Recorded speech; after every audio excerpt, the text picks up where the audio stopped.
Bonjour, nous sommes le mardi 21 janvier 2025 et nous allons voir les principaux points des décrets qui ont été signés par Donald Trump lors du jour de l'investiture, hier lundi 20 janvier 2025. Accord de Paris, droit du sol, TikTok, assaut du Capitole, Donald Trump dégaine son stylo. À peine investi, le 47e président des États-Unis a signé plus de 100 décrets. Lundi soir, il a également gracié près de 1500 émeutiers du Capitole. N'oubliez pas de vous abonner pour plus de news nationales, européennes et internationales sur ce monde merveilleux dans lequel nous vivons. Et donc, pas moins de 100 décrets ont été signés.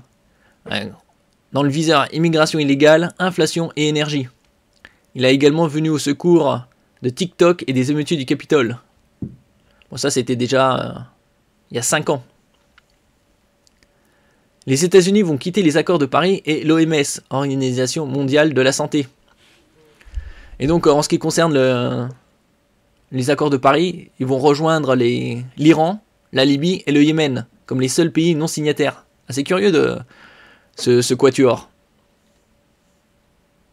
The next item here is the withdrawal from the Paris Climate Treaty.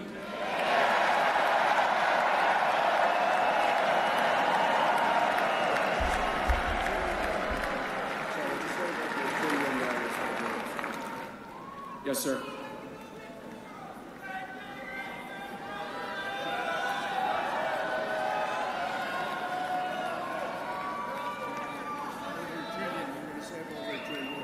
We're going to save over $1 trillion by withdrawing from that treaty. Ouais, il a dit qu'ils allaient sauver plus de 1000 milliards en se désengageant des accords de Paris sur le climat. Et donc il a également déclaré l'urgence énergétique, le promettant « We will drill, baby, drill ». On va forer, bébé, on va forer. Notamment en Alaska et dans l'Arctique, où c'est des régions qui sont encore... L'Alaska, c'est assez exploré, mais l'Arctique, un peu moins.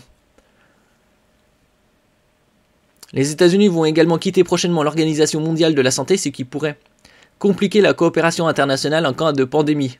Bon, ça, on verra bien. L'urgence déclarée à la frontière sud et fin du droit du sol automatique. Il va reprendre aussi, il va renvoyer des renforts militaires et reprendre la construction du mur.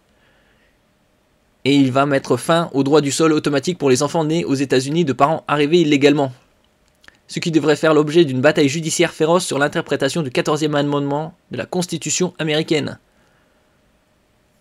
75 jours supplémentaires de répit pour TikTok, c'est-à-dire 2 mois et demi. Pour négocier un compromis sans être inquiété par la justice américaine. Bon, on verra bien. Donald Trump s'est dit favorable à ce que TikTok passe à 50% sous pavillon américain afin de mieux contrôler les données collectées. Donc est-ce que Elon Musk va racheter cette partie? Parce qu'il y a des rumeurs comme quoi il pourrait racheter. Les émeutiers du Capitole graciés. Ça fait déjà 5 ans. Donald Trump accorde une grâce à la quasi-totalité des 1500 Américains condamnés pour leur participation à l'assaut du Capitole. Une quinzaine de membres des Proud Boys et Oath Keepers bénéficient d'une simple commutation de leur peine, y compris 2 condamnés pour conspiration séditieuse comme Stewart Rhodes. L'ancien chef des Proud Boys, Enrique Tarrio, condamné à 22 ans de réclusion, devait sortir de prison dans la soirée. Après, il y a également en ce qui concerne les tarifs douaniers. La guerre commerciale avec ses voisins frontaliers, c'est-à-dire le Canada et le Mexique, ainsi que outre-Pacifique avec la Chine. La guerre commerciale attendra quelques jours. Dans le bureau ovale, Donald Trump a déclaré qu'il comptait imposer des droits de douane de 25% sur les importations en provenance du Canada et du Mexique, sans doute à partir du 1er février. Même s'il est tenté par des droits de douane universels, Donald Trump a reconnu que les États-Unis n'étaient pas prêts. Il faudrait faire également la même chose pour l'Europe, des droits de douane pour le reste du monde.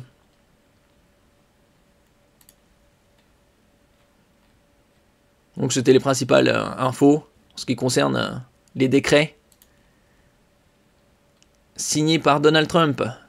Merci pour votre écoute et à la prochaine.